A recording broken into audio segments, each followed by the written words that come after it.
Hello, everyone, and welcome back to Beyond the Pain, Heart and Home Healing After Loss. I have back again my amazing grief coach, Rachel McGonigle. She has been on my show before, and I got such an amazing response and so much great feedback on that episode. So I asked her if she would come back, and she gladly accepted. So, Rachel, thank you for coming back on today. Yeah, thank you for having me back. You know I love it. I will always show up when you ask. Yes. And I will probably always keep asking you. So I wanted to do something different today, and I wanted to do a Q&A. So I asked, and I know that you had shared too, our followers just some questions. I was like, just, hey, I'm giving her a platform to literally answer any questions that you could possibly think of, to a grief coach, an expert in the field. And so I just put a question box out there, and I let my followers ask anything they wanted. So I have a handful of questions, and we'll just go through them one by one, and we'll just kind of talk and see where the conversation leads. So, I actually really like this first question because I remember struggling with this a lot. So let's just get right into it. So the first question that I was asked by one of my followers is, how can I handle grief when it hits unexpectedly, like at work or a time where I can't really show it? Okay, so this is a two-part answer because there's sort of a short game approach to this and a long game approach. So we want to have both going on at the same time. So Mm-hmm. first and foremost, I teach a skill called emotional shelving, which is a very practical and tangible way to handle those sudden tidal waves of emotion that hit at the most inopportune times. Because we give ourselves sort of this window where we're allowed to fall apart. We abandon our cart in the grocery store. We choose not to go to social functions. But then after a while, we can't hide from life permanently. And we do need to get errands done. We do need to be able to handle the responsibilities of our daily life. And nothing is more frustrating than getting blindsided constantly and ending up in snot and tears at times when we're just over it. And I know for myself, after a while, I began to resent my own emotions, going like, you're not letting me move forward, right? I still have a family to take care of. I still had a little boy. So I invented this thing that I call emotional shelving, that I used it to help myself. And basically what it is, it's the middle ground between ignoring or suppressing our emotions and addressing our emotions right exactly in that moment. So emotional shelving is when we walk ourselves through this process in our head and our heart where we say, hey, feeling, emotion, whatever it is, I see you. I know you're there. I recognize you. But you're going to go on a shelf. And you're going to go on that shelf because I have to finish my grocery shopping, or I have to pick someone up from the airport, or I have to get through my workday or a meeting or whatever it is. But I'm not putting you there to ignore you. I'm temporarily setting you there as a strategy to get through my day. And then I'm going to intentionally carve out time, whether it's later today, this weekend, whatever is my next available time, to pull you off that shelf and examine you, understand why you're there, give you the time and energy that you need. And what happens is when we talk to ourselves that way, our physical body, so our actual central nervous system, says, I don't have to freak out and feel like I'm being ignored or diminished. I can recover for a minute because you're going to come back to me. You see me, you hear me, you're going to tend to me at another time. And the more we just take a couple deep breaths and we go, hey, I'm just shelving you for a minute, which is not the extreme of saying, guess what, you don't get attended to. I can't deal with this right now. There's too much going on, right? I have to get through my workday. But it's also not the other extreme where life comes to a screeching halt. We go, okay, I have to attend to my emotions. So we take a couple deep breaths. We walk ourselves through that process in our head. We physically I used to do this, like put it on the shelf, like a hand motion, and then move forward with what I'm doing. And I always carried chapstick, tissues, and eye drops with me everywhere that I went so that I could physically sort of pull myself together. That's the short term in the interim, okay? And then we just practice this, pulling these emotions down off our shelf, being very intentional with our time, spending an hour on a Saturday with our cup of tea to say, I need to revisit what happened on Friday at work. That's the short term. Now the long game is self-care has to be essential. part of the reason why we continue to break down and be overwhelmed by these very big emotions is because we are not tending to ourselves on a regular basis, and these things build up and then just explode. This is not the same thing as the occasional triggers. Okay, and triggers are not meant to be avoided. They are meant to be something that we learn to work through. But there's a big difference between I heard a song in the grocery store and it elicited an emotion versus my emotions are overwhelming me and I can't get through my day. And self-care is how we set our body up to be able to handle those emotions without breaking down or feeling overwhelmed. So are we eating healthy, warm foods? Are we guarding our sleep? Nothing will cause us to not be able to get through our workday more than being exhausted. Am I setting good boundaries with people who are taxing to me or are not particularly easy to be around? Am I asking for help when I need it? Am I trying to shoulder too much because I don't want to feel like a burden, or I don't want people to think that I can't do it myself? We always have to reevaluate. Am I taking my supplements? Am I over-exercising? Am I under-exercising? Because that self-care foundation creates better coping mechanisms, and we build on those coping mechanisms with healing mechanisms, and then over time we become incredibly powerful over our pain instead of our pain having more power than we do. So we have a short-term way to handle it, and then we have a long-term way to handle it. And if you combine those two things, your ability to manage your emotions becomes stronger and stronger and stronger. We don't stop having them, but we're just become in charge of them.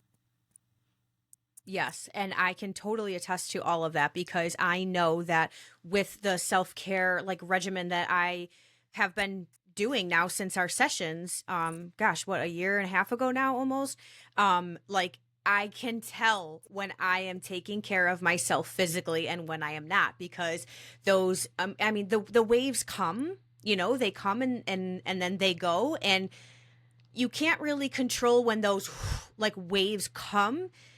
But I can say for myself, the bigger waves, they come less, and I can tell what kind of state I am in physically based on how well I handle those waves emotionally. And what I mean by that is like I can like if I haven't been taking care of myself physically, it shows up in how I can or cannot regulate myself emotionally. Sure. And I would say there's two different times. One, those big grief waves that come over us literally like a wave. Those are kind of like, you know, if you have the time and you're in a place where you can feel them, to feel them, because it feels better to feel your way through them rather than, you know, push them off, because I've also pushed them off before and that doesn't feel good. But like you're saying, like in a time where, you know, you're at work or you're at the grocery store or whatever, and you can't just, well, I mean, you could, but you don't want to just sit down in the middle of the store, you know, cross-legged and just sob, you know, that shelving is so important. And I do that all the time. Like I will text my husband right away and I'm like, I'm having a moment. I need to come back to this later. Or I will literally tell him like, I need time to myself later. And I put it out there right away so that I make sure that I come back to it, because if I don't, it comes out in one of those, you know, you feel it building, and it blah, and it just like explodes. But the more I come back to it, like the more I go, okay, I'm going to address you later, and then I actually take it back off the shelf and address it, like the less it like builds, and then like one day it just explodes. So Right. I Well, can there's something very personally attest to honoring this. and dignifying about saying, I will attend to this later, right? You're important. I'm not going to not feel my feelings. And you're exactly right. We don't control those waves. We don't get to decide all of our thoughts and all of our feelings. They sometimes just pop in or they blindside us. But it's our response to those thoughts or feelings that we are in charge of. And when we take that power and say, I can't always decide how I feel, but I can decide how I'm going to respond to how I feel. And then we take in context the situation. Well, I'm at work. So handling this at work looks like this, so that when I get home, I can tend to this. And it's a promise we make to ourselves. It's a trust relationship that we build with our feelings and our emotions. And it helps our central nervous system calm down and say, oh, I don't have to overreact. I don't have to freak out and explode in order to get you to acknowledge me and tend to your emotions. It says, I know you will. You've created this pattern. So even if you have to set me aside for a minute, you're not ignoring me. You're just using wisdom and intentionality to participate in your life, because life doesn't pause for us. No one says, oh, you're grieving, you're having a really hard time, let's just put everything on hold so that your grief doesn't interrupt anything. Grief is incredibly disruptive. So it's up to us to say, well, I'm going to make a plan for that then, and I'm going to have a system of how I respond to these big emotions, these big thoughts, these big feelings, because if I don't, that's when the grief controls us instead of us controlling our grief. Yeah, definitely. It all comes back to that planning and that, that protocol, as you called it, like having those things in place so that we're not necessarily like caught off guard. Like the feelings might catch us off guard and we're like, oh, like I wasn't expecting that feeling, but that doesn't mean we have to leave. It doesn't mean we have to feel helpless. Like, oh, now what am I supposed to do? Like when we have those cares and or those plans and those protocols, we actually have a physical response and how we. Well, and part of our grieving process, is normalizing that being blindsided by emotions or flooded by thoughts is part of the process. Yes. So instead of being like, oh my gosh, what is happening? It's going, I know this happens. It is part of this journey that I'm on, and it's probably going to continue happening for a while. So what is my plan? I'm prepared for this. I knew this might happen. It has happened. It will happen, right? So, and we start practicing a different response. And that helps us even when we feel caught off guard. It's not our first rodeo anymore, right? We're like, okay, right. I know what to do. I was sharing a story yesterday on another podcast where, having a plan can make all the difference. And we can't plan for everything. I'm not saying we should have a plan for everything, but when we are grieving, we can make a plan for how we are going to support ourselves through our grief. And that plan becomes our survival mechanism, right? And survival, we're always wanting to try to move past survival, but you always have to start with survival. And a plan is how we bridge the gap between surviving and moving back into reviving. We never want to underestimate the power of a plan. And I was sharing a story yesterday about how when I was young, very young, I was 11, 5th grade, we went to Catalina Island with our school for a field trip, and we get to go to the Catalina Marine Institute, and it's one of the best field trips of all time when you're a kid. You go snorkeling, you hike, look at plankton under microscopes, all these neat things. But you go out into the ocean, and we were doing one of our snorkel days, and my dad was a chaperone, and he said, Rachel, just in case you get caught in a riptide, do you know what to do? And I was like, well, obviously not. I'm 11, right? Never been in a riptide. And my dad's a water guy, lifeguard, surfer, all these things. So he basically walked me through the protocol of what you do if you're caught in a riptide. And basically the bottom line is you need a plan, because if you panic, that's how you drown.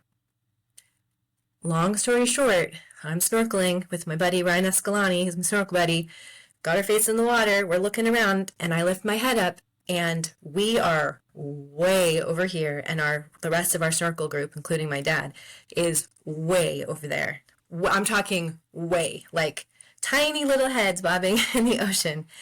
And that's when I realized we're caught in a riptide. Like we're in a rip current. It was no longer a story or a prep. Like it is really happening. Yeah. And I use what my dad said, the plan. If this happens, do these things.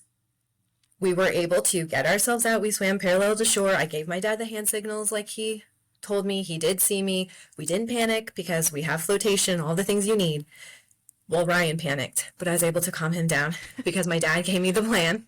Not that I wasn't scared. I was very scared, but we had a plan.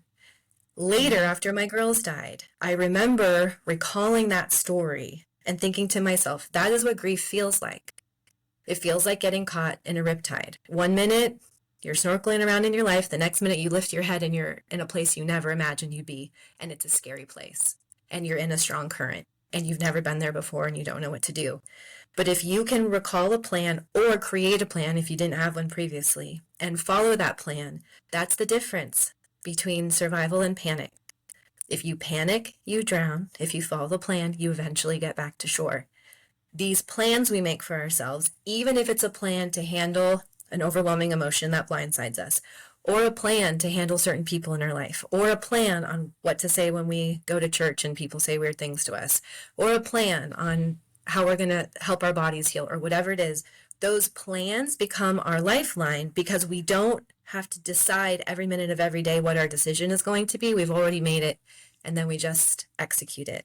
And lowering that decision fatigue is what helps you not panic, not get exhausted, and be able to keep swimming to shore. Yeah. That's a really good example, and I really love that analogy because that is exactly what grief feels like. It's like you're stuck in a riptide and your head comes up and you're like, what do I do? And that's why having that plan is so incredibly important. I absolutely love that example. That's a really good one. Okay, let's move on to question number 2. Okay, I'm going to be honest. When I read this, I was like, what does this person mean? So I kind of like Googled what they meant. So I'll see if you know what it means. And if not, I'll explain what I found with my Google searching. So the question is how do cognitive distortions affect emotional healing? And so, okay, like I know what the word cognitive means, and I know the word distortion means, but I was like, it sounds like, okay, so my understanding is it's kind of like when you have like this over like generalization of like negative feelings like about your circumstances or about life in general. So correct me if I'm wrong, but I believe that that's my understanding after researching what that actually means. Okay, so sort of kind of, I actually just taught on this in another grief group that I have, and so it's very possible that this person might have been there and needs more context around this, or it's just like very lucky that I just taught on this, and so I can pull from that. So cognitive distortions are incorrect habitual patterns of thinking. So there are many different kinds of cognitive distortions, and every human being has them. You don't just have to be grieving to engage in cognitive distortions, and we all have them to different degrees. There's kind of like a spectrum, and we all have different ones. And we form cognitive distortions when we're trying to make sense of things in our past or protect ourselves from difficult situations. So a lot of them come from our childhood or from our background. A lot of them are modeled to us. Once we understand what cognitive distortions are and we look around, we're like, oh, a lot of people are functioning right with these incorrect or problematic patterns in thinking. And if you have these difficult or so they do lead to often a sense of powerlessness, negativity, or right, they can really keep you stuck, these sort of broken patterns of thinking.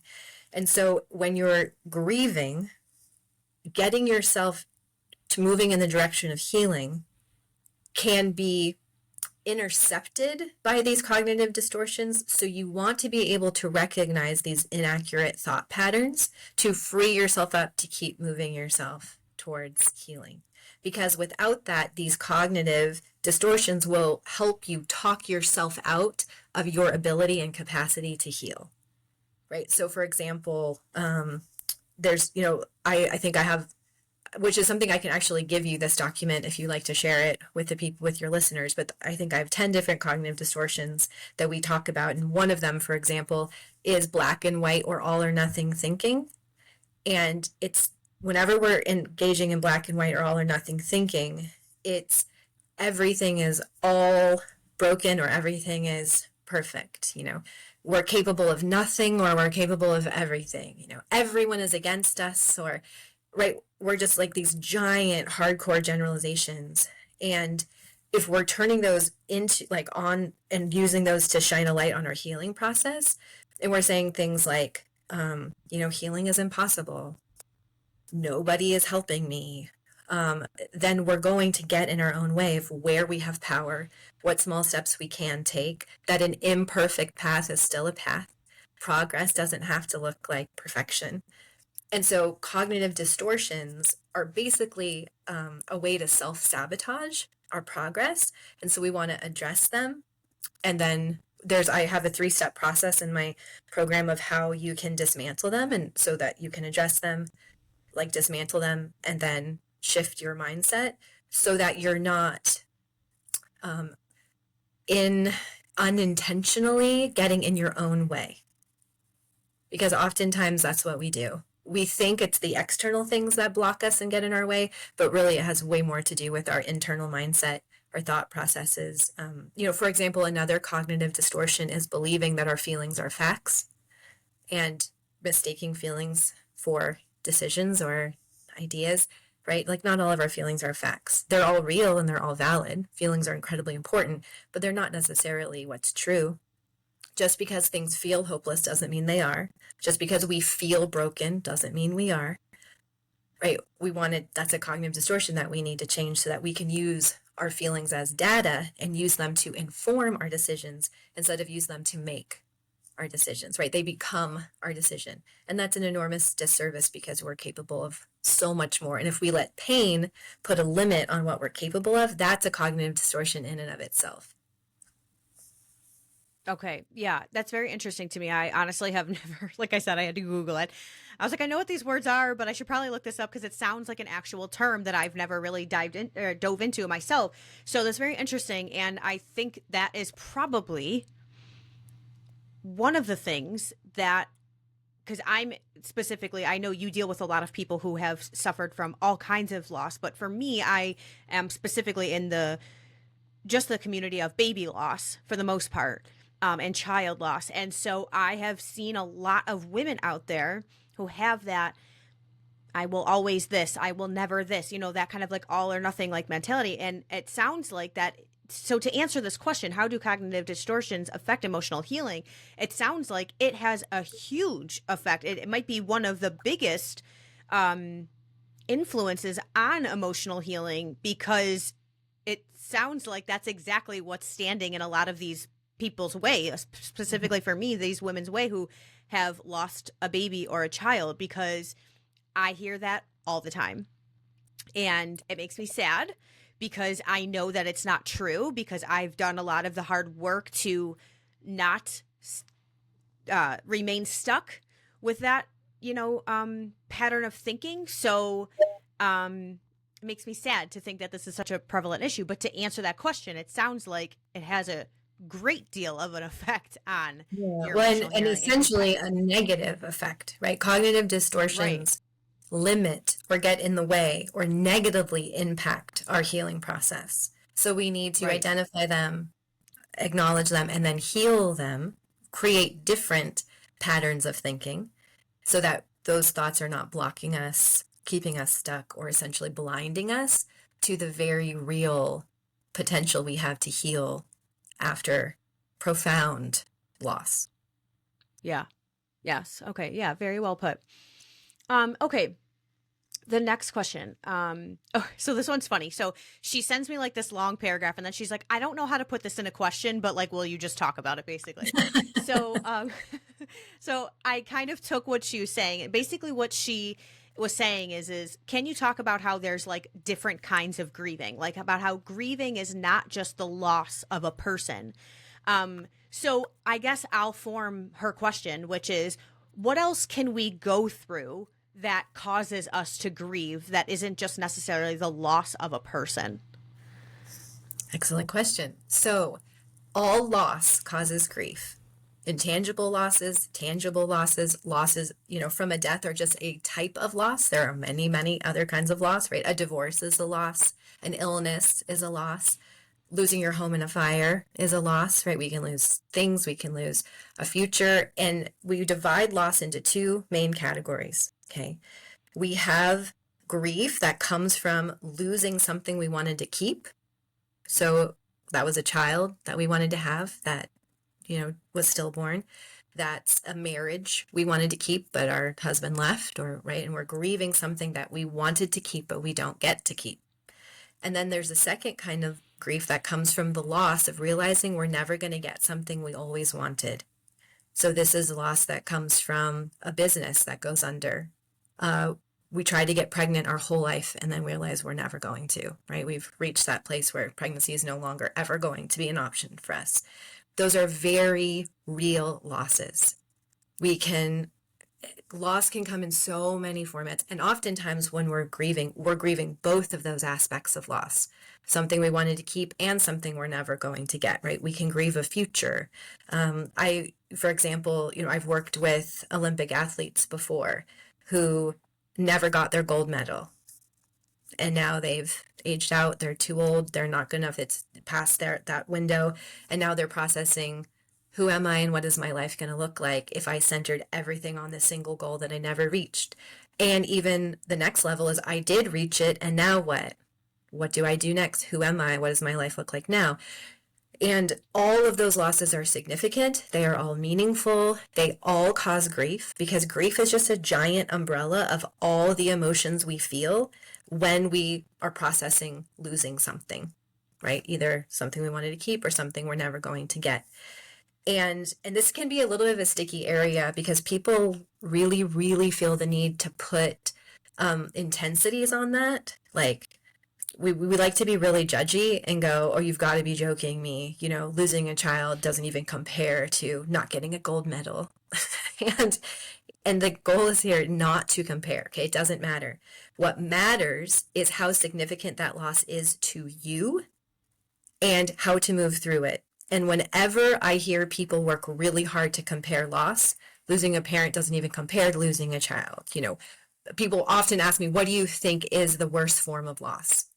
And I never answer that question, because what I'm really hearing when people ask that is, I really need to be validated and justified because I do not feel like people understand how hard this is for me and how significant my loss was to me. So comparison is never about trying to put a value on a loss. It's people saying, I don't think anyone really understands how much pain I'm in. So I'm comparing my loss to show them how much pain I'm in. So if you're listening to this right now and you're having a really hard time not comparing your loss with someone else's loss, or trying to create a hierarchy of loss, that means you're aching inside and you need support. Because as soon as you feel heard and validated and get yourself on a meaningful path towards healing, where you actually feel like somebody took you seriously and your pain seriously, comparison goes out the window. It's no longer something you want to do. It's a waste of energy. You don't even care anymore. Okay, it's kind of crazy that you kind of wrapped it up like that, because that leads into perfectly like this next question. But before we move on to that next question, I just want to say one thing, which is it's funny because I tried so hard never to compare, because I'm like, I'm in this position where I lost a child, and when people try to talk to me or give me advice or whatever, when they have no experience in what I just, went through, I would always think to myself, like, okay, well, I can't compare my loss or what I'm going through to what somebody else is going through, because I've never experienced what they just experienced. And just like I don't like when people do that to me because you have no idea what this is like, I'm not going to turn around and do that to you. But what's funny is shortly after, and still sometimes people say this to me, they will be the one, like when they suffer a loss, but that isn't necessarily child loss, they'll compare it to me and say it's not as bad. Like, oh, it's I'm not trying to compare, like your loss is so much more significant. And I'm like, wait a minute, like, no. And I say this to people all the time. I'm like, okay, yes, my loss was significant, but if yours is significant to you, like, it's significant, and I want to hear about it, and I want you to be raw and real with me. Like, don't dismiss your loss, whether it's a loss of a loved one or a divorce or your house or the gold medal or whatever it is. Like, don't compare, don't put it down just because I lost a child. Like, your loss is significant. So I think it's interesting that you're saying that, because as much as I've never tried to do that, I feel like people do that to me when they're speaking to me a lot. And I'm like, and I hate that there's this stigma, like, oh, if you didn't lose a child, like, it's not that bad. It's like, that's terrible. Like, so I'm so glad that you're like bringing attention to that, because I'm glad that this person asked this question to show people, like, there are so many other significant losses in life than just losing a child. Absolutely. And so, but let's also talk about something that is hard to talk about, but it's real. And we've all of us who have had loss in our life have experienced this. There's also moments when people do try to bring a loss in, and it's not even necessarily out of comparison as much as it's to relate, like, oh, I've experienced loss too. And sometimes their version of loss is really dumb. And we're like, I don't know how in the world, right, we're supposed to like pull that all in. And I say that in jest a bit, but I also say that in the reality that anyone listening has heard. For example, I had a woman after, because both of my girls died, they died 6 days apart from each other when they were a couple of weeks old. And I met this woman who said that she can really relate to what I'm going through because her cat had kittens a couple of weeks ago and 2 of the kittens died. So she just recently lost 2 kittens. I and can't. and I was in a place in my grief at that time, so early into my grief, that all I imagined doing was murdering this woman, right? I was like, Popping her. I just don't even know how I'm supposed to hear that as something compassionate, right? And a way to connect to you. All I heard was you completely disconnecting and diminishing my very real pain and my very real loss, which is partly how I learned that my big reaction to that was because I did not feel understood. I did not feel like she knew how much pain I was in. Because now when people say that kind of stuff to me, it doesn't even faze me. I'm just like, okay, that's your experience, right? This is mine. Because I'm in a different place now. I have much more skills and insight, self-awareness. I, have done my grief work and am proud of the healing place that I'm in now today. I don't need that justification or that validation from external sources anymore like I did when I was so raw and so overwhelmed. But at the same time, it is okay as a society, right, it's not about comparing losses. It's about maintaining the dignity of where someone else is at without stealing from them and saying, let's also make this about me. Sometimes we need to show up for people and just say, right now, it's about your loss. Even if I've had a loss, whether it's similar or not Hmm. similar, or a lot or a little, whatever labels we want to put on it, because we want to be careful with measurements and labels and judgment language in general. But sometimes the best thing we can do is just let people have their moment, like let it be about them for a while and not try to make it about us too. Because Yeah. comparison really wants to then say, you know what? Stop, right? And it's like, well, it's not even about comparing. It's just bad timing, right? Like it just poor execution. Like it's Yeah. okay to say this is about your loss. Because people ask me, Rachel, how do you work with someone who's going through pet loss when you've buried 2 children?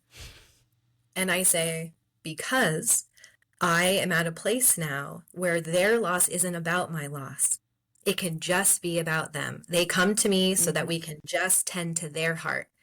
I'm not also doing my healing work while I'm working with them. I've done my healing work. Now, if would I have worked with somebody with pet loss, uh, you know, a month after losing my girls? No, I wasn't ready to do that. I didn't have enough healing, enough validation, enough strength in myself because and that comparison isn't about the losses, it's about where I'm at inside internally. Right? So when we're starting to Yeah. compare or getting frustrated with people or comparing, or we're even jumping in going, oh, I get it. I have this other experience that can relate to you. We need to ask ourselves, am I still in a tender, vulnerable place where I'm looking for that validation? I still need that acknowledgement for how hard it was or how much pain I'm in. Because if I am, I might need to do more healing work so that I'm not constantly making someone else's pain about me. Yeah. Yeah. Yes, I love that so much. So let me ask this next question because this conversation might roll perfectly into it and you might have other answers to it as well. The question is, um, where did it go? There you go. Um, how do you know when you need help, like a grief counselor? And I think what they're asking is how do I know the difference between I'm grieving or I need professional help? Like, how do I know I need help?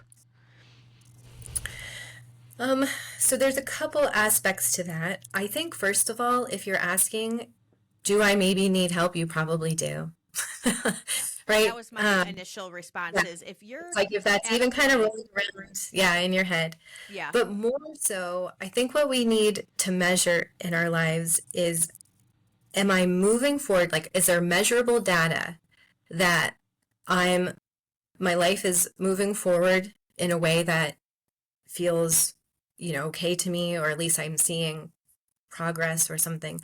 Or do I feel like I'm not in charge of my life anymore and I don't know how to get that power back? That's usually the best time, because I know a lot of people will immediately go see a talk therapist or go find a support group. And there's nothing wrong with any of those things. But when my clients find me, the very first thing they say to me is, I've tried other things. I tried to go to talk therapy. I went to a support group, and maybe it helped a little, but it didn't help enough. I still don't know exactly what to do, and I'm still not where I want to be. And now I'm starting to wonder if I ever can be. Like, maybe this whole healing after loss thing is actually not true.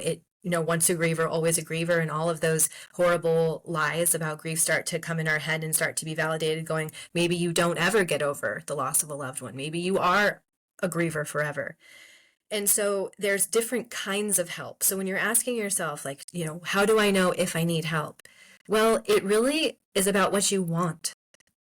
If you want to just repeat your story a lot and just be heard a lot and just vent a lot and just get validation for where you're at, then there's different kinds of support for that.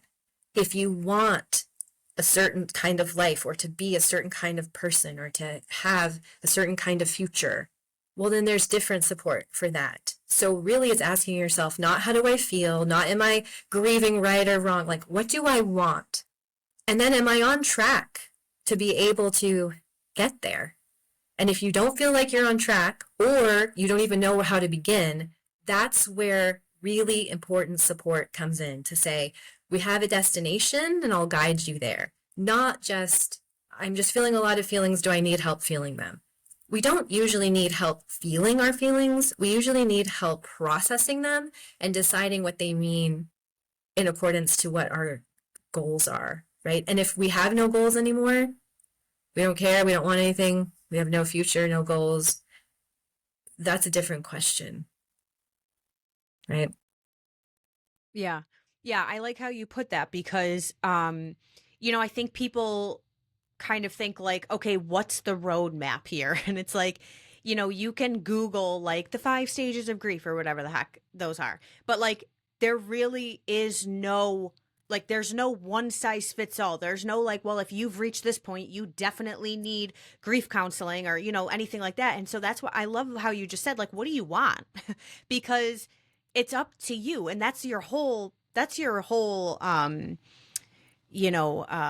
mantra, is that you have power over your pain and you get to decide, how you're going to let this affect your life. And so I like that you bring it back to that, because it's like, do you need help? It's like, well, what are you trying to accomplish? Where do you want to get? So you can almost answer your own question by saying, what do I want?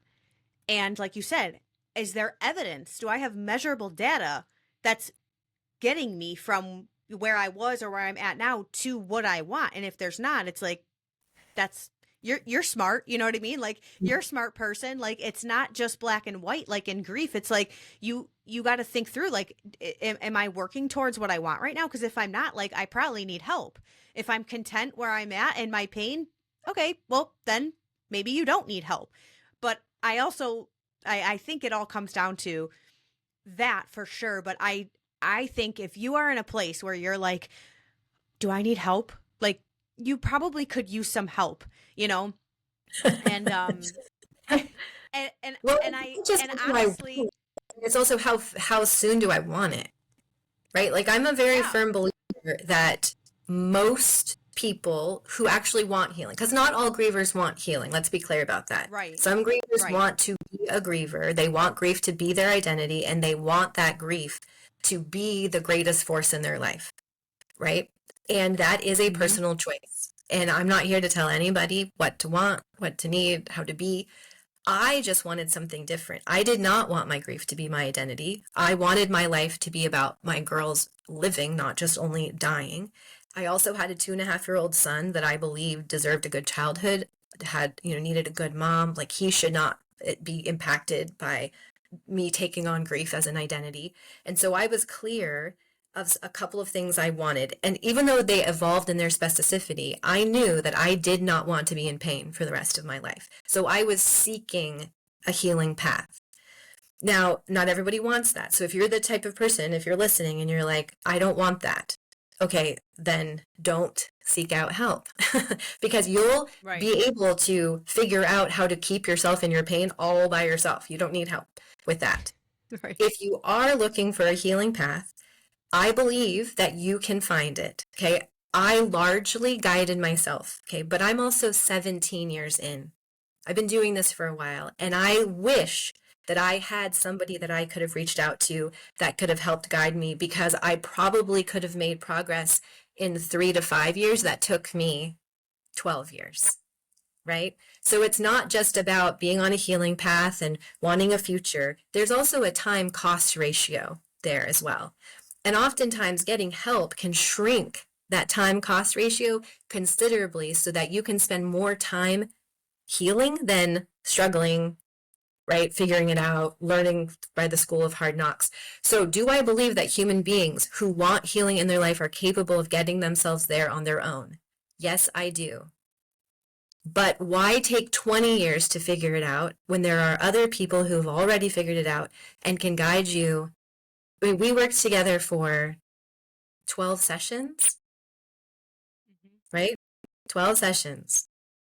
This was not a lifetime of work together. We were not a Right. decade of working, right? We spent 3 months meeting once a week. And that 3 months, and I'll let you answer the question, how much do you think it changed the path, the trajectory of your healing journey? Oh, I mean, I the reason I agreed to talk to you because like I've said before, like I was reluctant to do my sessions with you, and it was because my excuse was, what is anybody going to say to me that's going to make me feel better? Nobody can say anything to make me feel better. So I was very reluctant, and but that is how I advertise you, if you will. Not that I'm like, you're not paying me to advertise you. I just, when I talk about you to other people, like the way that I describe your services for me, like your coaching for me, was it literally changed the trajectory of my life. And like you said, it was in 3 months. Now, I wasn't like, I magically healed like in 3 months. It wasn't just, oh, we talked for 3 months and I was healed. It is hard work. And like you said, you have to want the healing. You have to want to go, I will do anything to not feel like this the rest of my life. Not that you won't feel grief or you won't feel sad for that person, like, but you have to want to not be stuck there. You have to want to not just let that be your identity. That the only thing that anybody ever knows about me ever again is that I lost this person, or that I did, I lost this, or I'm grieving this. Like, you have to really want it.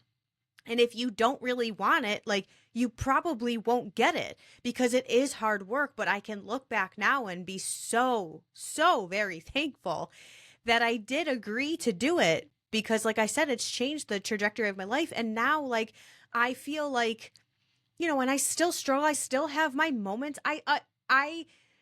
The one for sure thing I can say with the word always is I will always miss my daughter. Like, no matter how far into your healing journey you are, like, you don't miss that person less. I will always miss my daughter, but I'm so thankful that I told myself I want more than this, because I was able to work really hard at setting myself up for like a future that wasn't just rooted in this deep pain. Because a future rooted in this deep pain, like, sounds miserable to me, and I don't want to be miserable. Like, I've had some many miserable months. And now I'm just going on a rant about how Well, and you make a amazing really, your yeah, well, I thank you for that. But you make a really good point, though, in that you don't have to know how the process works, right? You don't have to know, yeah. like you said, like, what is she going to say to me that's going to make me feel Hmm. better, right? You're like, I don't think there's anything. You don't have to know what I'm going to say to you. The only thing you need to know is, I don't want to feel this way for the rest of my life, right? Right. That desire is enough to overcome the logistics of it, the how, the what, right? The steps, the tools. That's where I come in. I say, I've got Right. that part of it. All you need to come with is the desire. I've made a choice. I want to pursue healing in my life. I don't even know what that looks like. I don't even know how to do it. And I'm not even sure it's possible. But it's what I want, so I'm going to try. And then I fill in all those in-between steps that say, well, this is what doing that looks like. Here's what we need to learn. Here's what we implement. Here's the protocols that we put in your life. Here's what we want to understand about ourselves. The identity work we do, the tools, right? All of the things that we do that together. And so if you're thinking like, do I need help? What we're really asking is, what do I want? How soon, would I like to get there? And is healing something that I want to pursue? Because if it isn't, then there's no help needed, because staying in our pain comes naturally to us. It's easy to do. Right. Yeah, exactly. That's the bottom line. That's exactly how to answer that question. What do I want? How quickly do I want it? Yeah. So I hope that answers that question for that person, because and just to clarify too, I'm not at all advocating for rushing yourself through your grief. Everyone deserves their process 100%, and I'm an advocate for protecting that grief process. And yes, I still miss my girls too, but missing is not grieving. Missing is a normal human emotion. We miss things that we don't get to keep, that we don't have anymore. We're allowed to miss. Just like the loving never stops. The questions, at least for me, I still have lots of questions that I will never get answers to. But that does not mean I'm in this permanent grief state. It just means I'm a human being who still feels things and wonders things and doesn't have all of the answers. But I am in charge of my internal world. Grief is not in charge of my internal world, even though my loss is permanent and there's nothing I can do about it, right? I don't have to undo the loss to undo the pain. Those two things are not intrinsically linked, right? It's why I told you, our loved ones are more honored in our healing than they ever could be in our hurting. But it takes a pretty significant epiphany to realize that our pain is not the only way to say how much our person meant to us. That our healing can actually be a greater example of how profound this loss was in our life and how important losing this person is, and why we want to live our life in such a significant and intentional way.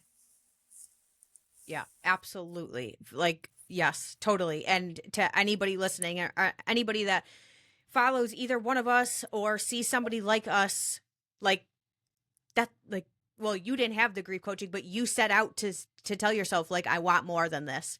And that's why you created, your grief coaching. And as somebody who took, did the sessions with you, and, I'll say came out on the other side ready to heal, it was literally the best decision I ever made. So yeah. Okay. I think we have time for one more question. So where did I put it? Okay. So this is the final question for today, at least. And this is a big question, so we'll probably have to hone it in here, because we could probably talk for hours on this. So we'll try to narrow it in. The question is how do I deal with people who just don't understand what this is like or what I'm feeling? It's a big question. I can, yeah, it is a big question, but I can give a summary. So first of all, there's a lot of layers here. And just like I was talking about our need to compare, that often represents that we just do not feel seen in our pain, and we're just trying really hard to justify how difficult this is for us. When we're, quote, dealing with people who just don't understand, that is often a similar situation where we're going, you don't get it, right? And because you don't get it, I don't have time or compassion or space for you. Which is 100% okay, especially in that early time in our grief, because our bandwidth is so small that we do need to set those boundaries. And it's not our job to help other people manage our pain, right? It's our grief, where our energy needs to be saved for our inner world and our closest inner circle, not helping everyone else feel better about our loss. However, the goal in grief is not actually to find people who understand, because that understanding, even if we connect with people who have had similar losses, is still limited, because even in those similar losses, there are so many differences that the deeper we dive in, the more we realize you don't really understand me. You don't get me. I've met tons of women who have lost twins, who have had to remove one of them from life support, who have, right, gone through very similar situations. And their situation was nothing like mine. They didn't have the same relationship. We weren't the same age. We didn't have the same background. We didn't have the same amount of children, right? We had different relationships with our spouses. We had like, and when you start getting into the nitty gritty, I'm like, well, other than the fact we both lost twins, that's about it. We don't really have anything else, right? You don't really understand me, and I don't really understand you just because we've had a similar loss. And that just builds a deep frustration of feeling isolated, alone, misunderstood, because the goal is not understanding. We do not understand our way to comfort and healing. We have to surround ourselves with people who care. They don't need to understand what we're going through. They just need to care about what we're going through. And that helps lengthen our bandwidth a bit to not be so prickly, resistant, and hard-lined about, if you don't understand me, I don't have time for you. Now, some people are going to be exhausting and ridiculous and nonsensical and disconnected and immature in how they respond to your pain. And it's okay to set boundaries with those people. It's okay to say, you know, we're not really going to hang out again until I am in a different place, because I just don't have the extra emotional energy for you. And as our grief evolves and our healing evolves, we might be able to have more tolerance for them. Or sometimes our relationships change completely and we're like, you're not in my life anymore. Because even as I evolved, I just realized that there's something missing between us, and that support I needed, I didn't get from you, and we make new choices. So boundaries are really important. And boundaries do not mean ultimatums. We're not making lifelong permanent decisions. We're just saying, for right now, based on what I need, I don't have the bandwidth for this, and we set a boundary. But seeking to be understood will make you crazy, because no one will ever understand you enough, and you will only feel more and more lonely. So surround yourself with people who care, not necessarily who understand, and soak up all of that love and caring, and it will slowly over time lessen that desperate feeling that I just need someone to understand what I'm going through. I think you couldn't have said it better.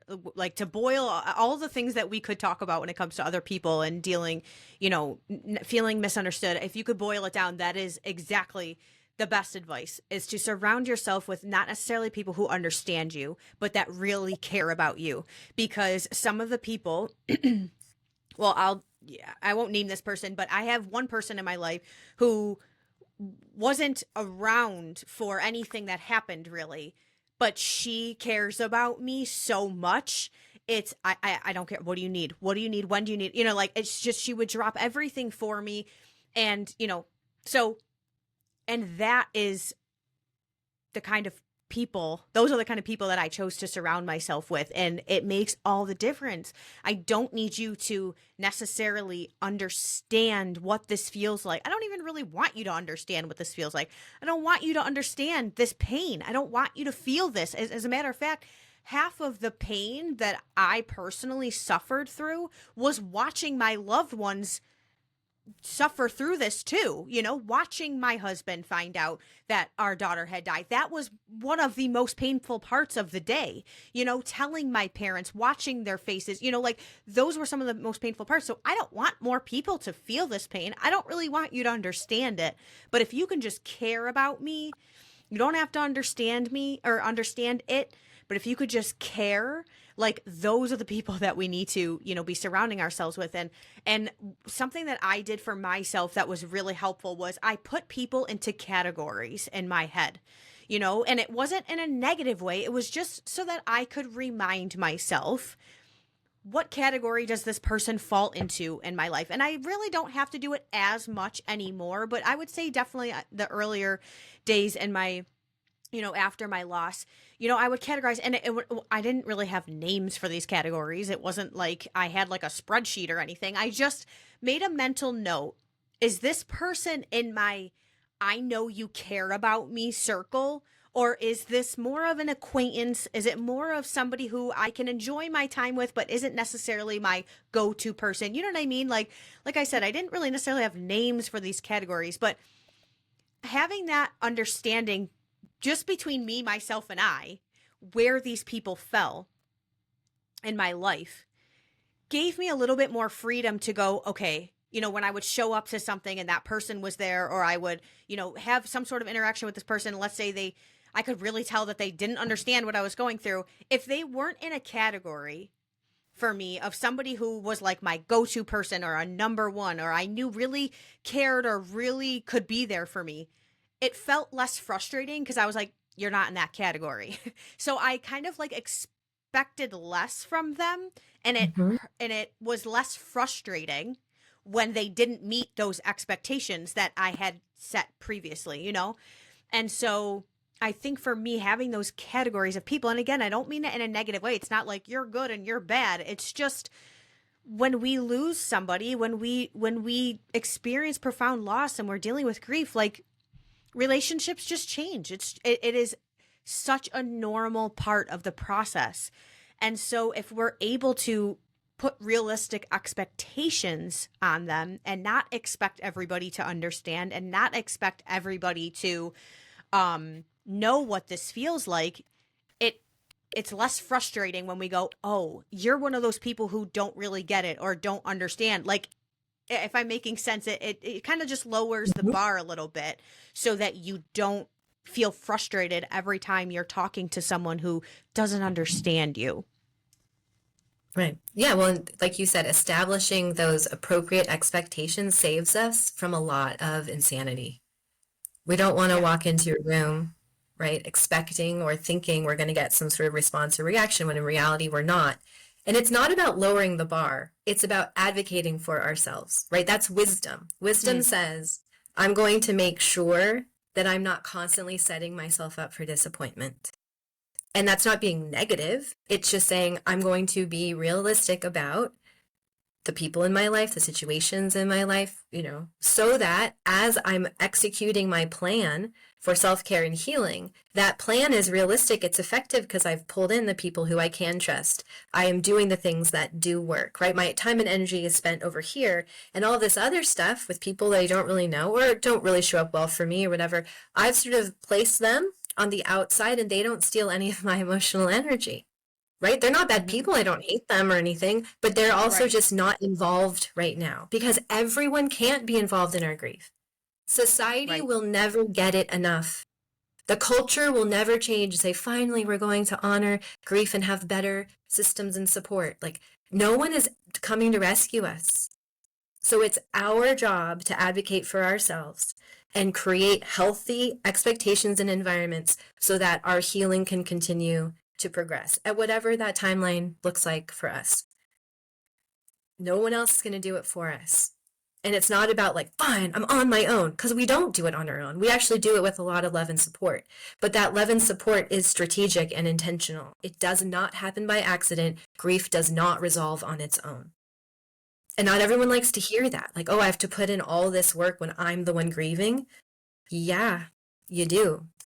That's why self care, self compassion, and grace is such an important part of that because it is that much work when you are at your lowest. You're asking an enormous amount of yourself. So you want to ease into it and you want to do it strategically and slowly, and you want to have self care and support set up for yourself so that you can get through it. But at the end of the day, every step you take, you have to walk. No one is going to pick you up and carry you there. And that is just the Yeah. reality. And So like, if healing is something you want, you're going to have to actually walk yourself through the path. We don't have to run, we don't have to strive, we don't have to skip our grieving process to do it, but it is something you carry yourself through. It isn't something that happens to you. Like this whole idea of time heals all wounds, blah, no, it doesn't, right? Someday you'll right. feel differently. Okay, but differently doesn't mean better. Like, there's no guarantee there. But with enough time, everyone's like, oh, grief never changes. You just learn to carry it. Absolutely not. Grief 100% changes, and we change, and life changes. Everything is constantly changing. That's why grief exists in the first place, because things don't stay Right. the same. Right. And like you say all the time, like grief skills are like life skills. Like they have to be learned. You don't just wake up and go, this is how I deal with grief. Like, because if you knew without, the help and the support and whatever the tools are that you're like, you'd be fine. You'd be you'd be like, this is nothing, like the skills in order to get through these things and dealing with other people, and the healing process that we've talked about so much today. Like, these are all skills that need to be learned, and it takes work. It takes work. And that's why, and I'm so glad you just said that. I actually just put a reel out about this. I don't know if you saw it, but I quoted you about, how grief puts a magnifying glass on all the dysfunction in our life. And it becomes a reevaluation when we have no energy to evaluate anything. And that's why easing into it. Nobody's, you don't have to throw yourself to the wolves. It can be and should be, especially at the beginning, a slow process. But it falls on you. The responsibility does fall on you to learn these skills, to take the tools that are presented to you by a grief coach or, where you're getting your support from, and to put them into practice, and to create those boundaries and all of these things. It does fall on us.